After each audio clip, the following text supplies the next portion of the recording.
Pemirsa, sejumlah negara telah menetapkan bahwa 1 Syawal 1445 Hijriah akan tiba atau jatuh pada besok 10 April 2024 dan kita akan bagaimana suasana dan persiapan Lebaran di negara-negara tersebut. Kami akan tersambung dengan warga negara Indonesia yang ada di Marseille, Prancis, dan Habib Rizky Zakaria. Saya ke Marseille, Prancis.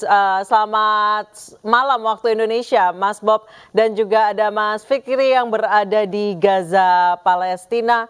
Selamat malam waktu Indonesia, Mas Fikri. Selamat siang waktu Gaza, Mbak Anissa. Baik, saya ke Mas Bob terlebih dahulu. Mas Bob, Prancis telah menetapkan bahwa 1 Syawal akan tiba besok. Seperti apa persiapan di sana? Ya, selamat siang waktu Marseille dan selamat malam waktu Indonesia. Untuk persiapan Hari Raya Idul Fitri 1 Syawal 1445 di kota Marseille dan di kota Paris yang merupakan sama-sama dua kota terbesar di negara Prancis. Untuk sidang isbatnya tersendiri telah dilaksanakan pada hari Senin tanggal 8 April Ba'da Asyar, dan telah ditetapkan oleh Kementerian Keagamaan di sini bahwa Idul Fitri ditetapkan pada tanggal 10 April, dan untuk sholat Id tersendiri di kota Paris akan dilaksanakan di Masjid Agung. Akan dilaksanakan sebanyak 2 kali karena mengingat banyak sekali warga negara Muslim yang bertempat tinggal di kota Paris. Waktu termin pertama di 7.15, yang kedua di 8.15. Kemudian untuk persiapan sendiri tentunya di kota Marseille, di Konsulat Jenderal Republik Indonesia di kota Marseille telah melaksanakan buka puasa bersama kemarin dan mengundang banyak sekali diaspora dan perhimpunan mahasiswa yang berada di kota Marseille. Untuk besok ini persiapannya tersendiri sudah banyak sekali warga negara Indonesia di sini yang antusias, karena kebanyakan warga negara Indonesia di kota Marseille ini ada 1.050. Kemudian untuk mahasiswanya ada sebanyak 20. Dan untuk konsulat jenderalnya sendiri ada sebanyak 20 warga negara Indonesia. Persiapannya sih untuk besok itu akan diadakan sholat Id berjamaah di sekitar jam 9, kemudian akan dilanjutkan dengan ramah tamah. Kita juga mengundang di kota Marseille ini ustadz yang memang berdakwah di wilayah Eropa seperti Maroko, Perancis, kemudian di Jerman, Ustadz Basyril Arif. Kurang lebih seperti itu persiapannya. Kalau diaspora Indonesia sendiri akan berkumpul di mana dan seperti apa biasa kebiasaannya? Apakah akan membawa makanan masing-masing atau disiapkan makanan di sana, Mas Bob? Ya, untuk Hari Raya Idul Fitri seperti biasanya rutinitas yang akan dilakukan adalah makanan akan disiapkan oleh dari Konsulat Jenderal Republik Indonesia ataupun dari KBRI Paris dan KJRI Marseille. Kalau untuk diasporanya tersendiri biasanya akan hadir sebagai tamu undangan, Bu. Nah, cuman di sini untuk tahun ini yang sedikit lebih uniknya ya, Bu, bahwa adanya link, kita memberikan sebuah link untuk daftar nih. Misalnya ada yang mau mendaftar untuk ke sholat Id ataupun ramah tamah, untuk meminimalisir kapasitas demi keamanan juga sih, Bu. Paling seperti itu. Jadi diaspora hanya menjadi tamu undangan saja sih, Bu. Baik. Itu. Kalau WNI di sana sendiri ada acara kumpul-kumpul mungkin bersama teman-teman selain yang resmi dari KBRI? Baik. Ya, kalau WNI tersendiri kegiatannya untuk perhimpunan pelajar, mereka melakukan yang namanya buka puasa bersama-sama. Kemudian untuk dari KJRI-nya juga melaksanakan seminggu sekali buka puasa bersama dan mengundang khusus PPI dan diaspora. Jadi memang akan selalu ada kegiatan rutinitas buka bersama. Baik, terima kasih Mas Bob atas informasinya. Saya ke Mas Fikri yang berada di Gaza. Assalamualaikum Mas Fikri. Waalaikumsalam warahmatullahi wabarakatuh. Baik, Mas Fikri, saya ingin bertanya, Anda kabarnya seperti apa saat ini? Masih kuatkah? Masih bisa bertahankah? Atau bagaimana Mas Fikri? Ya, alhamdulillah kabar kami baik, dan juga memang biasanya saya mengabarkan ada satu relawan Mercy yaitu Mas Reza Aldila dalam keadaan baik, namun saat ini jumlah WNI yang ada di jalur Gaza sudah bertambah karena kita tahu bahwa ada 11 tim medis yang berhasil masuk ke jalur Gaza dan mereka sudah bertugas, sudah lebih dari hampir 3 minggu mereka bertugas di rumah sakit yang ada di jalur Gaza. Salah satunya adalah Rumah Sakit Abu Yusuf An-Najjar yang ada di kota Rafah. Namun setelah itu ada 2 tim yang pulang dan kemudian ada 4 lagi tim yang pulang, kemudian digantikan lagi dengan 4 tim yang baru datang pada 3 April 2024 lalu, dan sehingga total WNI yang ada di jalur Gaza ini ada 8 WNI yang mereka memang tinggal bersama, dan sampai saat ini mereka masih melakukan tugas-tugasnya di rumah sakit yang ada di jalur Gaza. Kita memasukkan juga dokter-dokter bedah dan juga dokter umum serta bidan dan juga perawat yang kita tempatkan di rumah sakit yang ada di jalur Gaza yang masih beroperasi. Baik, Mas Fikri, dari liputan-liputan atau informasi yang kami dapat dari Gaza, suasana Idul Fitri, suasana Ramadan di sana cukup menyedihkan, meskipun warga lokal di sana berusaha menghibur diri dengan memasang lampion-lampion yang dari bahan atau dari alat-alat seadanya, berusaha untuk membuat makanan berbuka puasa dengan bantuan-bantuan yang tersedia. Boleh Anda ceritakan, Mas Fikri, seperti apa selama 1 bulan Ramadan ini warga di sana bisa bertahan dan tetap bisa merasakan khusyuknya bulan Ramadan?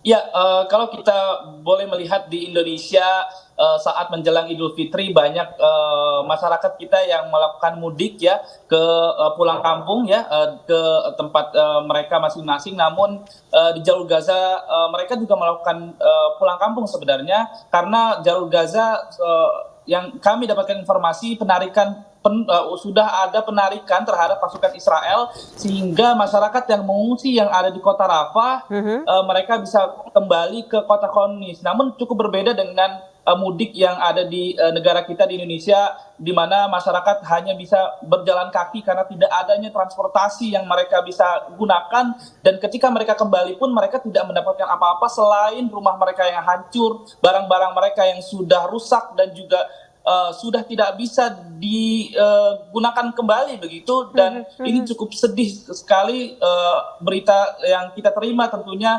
Dan saat ini juga sudah di penghujung akhir bulan Ramadan, di mana di jalur Gaza juga sudah ditetapkan Idul Fitri pada hari Rabu tanggal 10 April 2024 ke besok hari. Namun penyerangan terhadap jalur Gaza masih terus dilakukan oleh pihak Israel, sehingga jumlah korban terus bertambahan. Dan data yang baru saja saya dapatkan dari Kementerian Kesehatan Palestina, ada 153 warga yang meninggal serta 60 warga yang mengalami luka-luka selama kurang waktu dalam 24 jam saja. Dan korban jiwa sampai saat ini total menyentuh angka 33.300 lebih, di mana sekali lagi mayoritas mereka adalah anak-anak dan perempuan, sedangkan korban luka-luka sudah menyentuh angka 75.000 lebih, di mana sekali lagi mayoritas mereka adalah anak-anak dan perempuan. Tentunya di bulan Ramadan ini sangat berbeda dengan bulan Ramadan sebelumnya, di mana bulan Ramadan ini mereka hanya bisa mengandalkan bantuan-bantuan dari internasional, yang mereka tidak bisa membuat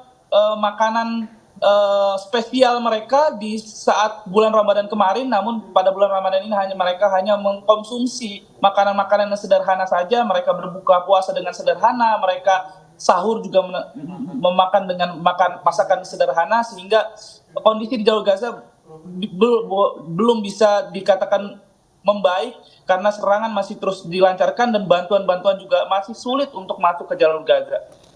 Baik, Mas Fikri, Israel menarik pasukannya secara besar-besaran, terutama dari Gaza Utara. Namun serangan udara masih terus berlangsung ya, Mas Fikri. Boleh kami ketahui alasan Israel menarik pasukannya dari Gaza Utara? Mungkin di sana sudah informasi lebih cepat daripada yang kami terima. Ya, informasi yang saya dapatkan dari media lokal, karena kita selalu memantau informasi juga melalui media lokal, bahwa Israel menarik penuh pasukannya yang ada di seluruh jalur Gaza, tak kecuali mereka masih belum menarik pasukannya yang ada di perbatasan antara utara dan selatan, dengan alasan mereka menjaga agar tidak ada masyarakat yang kembali ke Gaza Utara, karena memang kita tahu bahwa di Gaza Selatan ini ada 1,5 juta warga pengungsi yang mereka berdomisili banyak yang ada di Gaza Utara, Gaza City, sehingga pihak pasukan Israel mereka menjaga ketat di perbatasan tersebut yang ada di perbatasan utara dan selatan jalur Gaza, sehingga masyarakat tidak bisa kembali ke jalur Gaza Utara. Dan memang desas-desusnya yang kami terima juga penarikan penuh terhadap jalur Gaza ini tidak semerta-merta bisa kita katakan aman begitu, karena desas-desus yang